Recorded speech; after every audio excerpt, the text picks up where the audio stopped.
Ulama itu ketika akan bilang boleh, itu mikirnya luar biasa. Kadang-kadang istikharah dulu, gitu kan?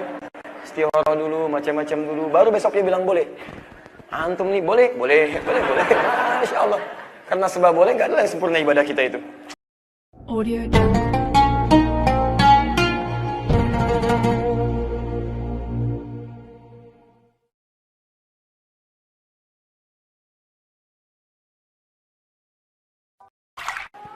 Terakhir, saya berhenti di sini.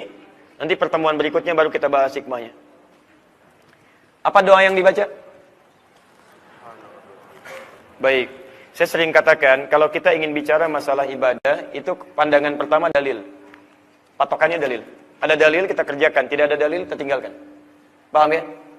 Hadis Muslim, nomor hadis 772. Ini yang paling pendek. Subhana rabbiyal azim. Subhana rabbiyal azim. Sudah? Itu doa yang pertama. Saya sebutkan yang paling populer saja. Berapa kali? 3 kali. Boleh 2 kali? Boleh sekali? Boleh 4 kali? Boleh 5 kali? Antum tuh enak sekali bilang boleh gitu ya. Luar biasa. Ulama itu ketika akan bilang boleh, itu mikirnya luar biasa. Kadang-kadang istikharah dulu, gitu kan? Istikharah dulu, macam-macam dulu, baru besoknya bilang boleh. Antum nih boleh, boleh, boleh, boleh. Masya Allah. Karena sebab boleh, nggak ada yang sempurna ibadah kita itu. La haula wala quwwata illa billah. Tapi teman-teman sekalian, boleh kita memperbanyak bacaan Subhana rabbiyal azim. Sekali boleh, 2 kali boleh, 3 kali boleh, 4 kali boleh. Yang tidak tepat itu adalah membatasi bacaan sampai bilangan tertentu. Membatasi itu yang salah. Hadis membaca 3 kali boleh, sah itu, sah. Yang tidak sah itu adalah ketika membatasi harus 3 kali. Ya, lebih dari 3 kali itu salah. Nah, itu yang tidak ada ketentuannya. Ya, tidak ada ketentuannya. Di An-Nasai ada 3 kali disebutkan. Syekh Al-Albani bahkan mentarjih hadisnya sahih. Diboleh kalau Anda ingin ucapkan Subhana rabbiyal azim, Subhana rabbiyal azim, Subhana rabbiyal azim, itu boleh. Paham? Baik. Subhana rabbiyal azim wa bihamdi. Boleh? Boleh. Benar tidak? Sahih tidak? Luar biasa. Masih dijawab aja. Alhamdulillah. Boleh. Sah. Sahih hadisnya. Sahih. Di An-Nasai ada, di Abu Daud ada, bahkan disahihkan oleh Syekh Muhammad Nasruddin Al-Albani. Ya, boleh Subhana rabbiyal azim wa bihamdi. Boleh. Berapa kali? 3 kali boleh, 4 kali boleh, 5 kali boleh, dan seterusnya. Ya, yang tidak tepat itu membatasi harus 3 kali. Kalau tidak 3 kali itu salah. Itu nggak ada ketentuannya. Paham ya? Baik, pelan-pelan, pelan-pelan. Selanjutnya, yang riwayat Sayyidah Aisyah radhiyallahu taala anha.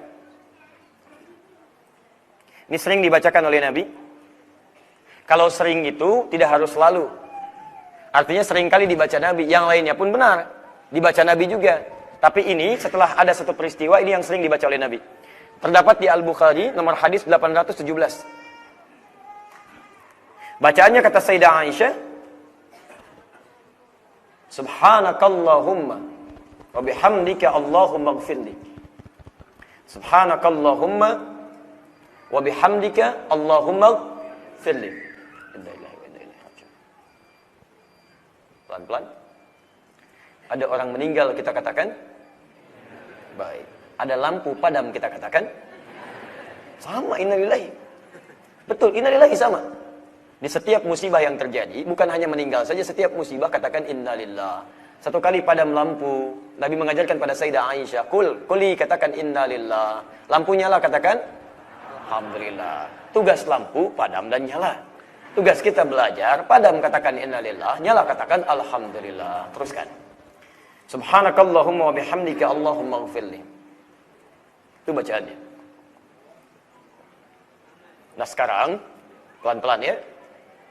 Tidak banyak orang tahu bahwa bacaan-bacaan tadi itu Subhana rabbiyal azim, Subhana rabbiyal azim wa bihamdi, Subhanakallahumma wa bihamdika Allahumma ighfirli, itu adalah bacaan doa pembuka dalam ruku. Doa standar. Doa rukun. Belum termasuk doa yang masuk dalam rahasia sholat tadi. jelas ya? Awas, hati-hati.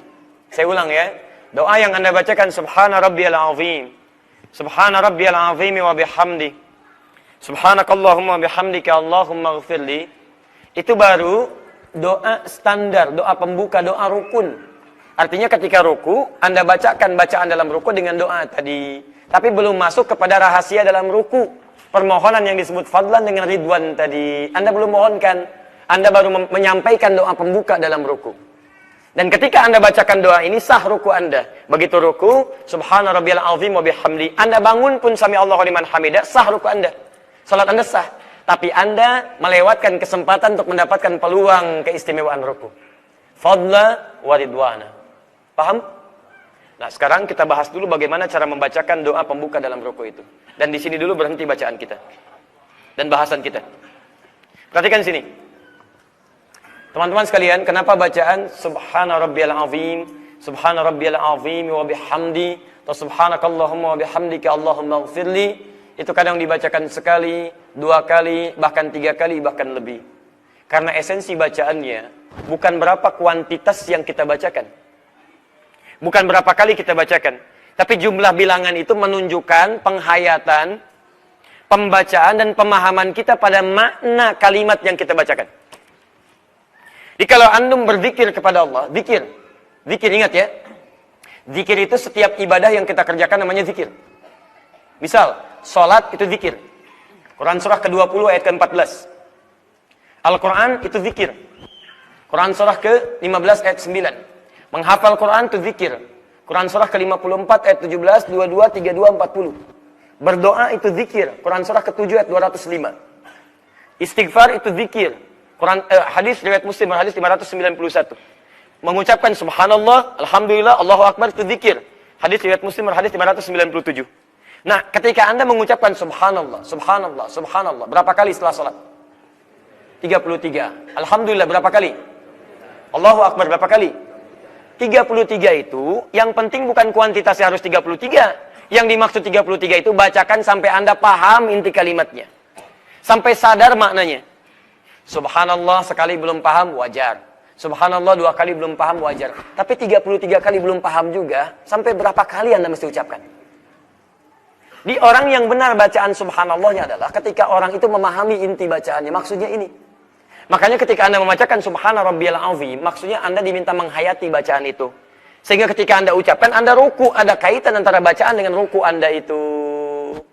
Dulu, orang ruku itu, termasuk sujud, itu diantaranya adalah sikap penghormatan, pengagungan kepada raja-raja atau yang dianggap mulia. Orang Persia kalau ingin mengagungkan rajanya, dia ruku begini. Melipat tangannya, kemudian di dadanya dia ruku begini.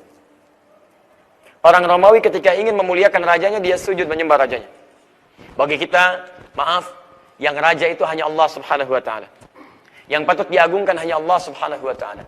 Yang patut diutamakan hanya Allah subhanahu wa ta'ala. Agung itu artinya utama. Agung itu prioritas.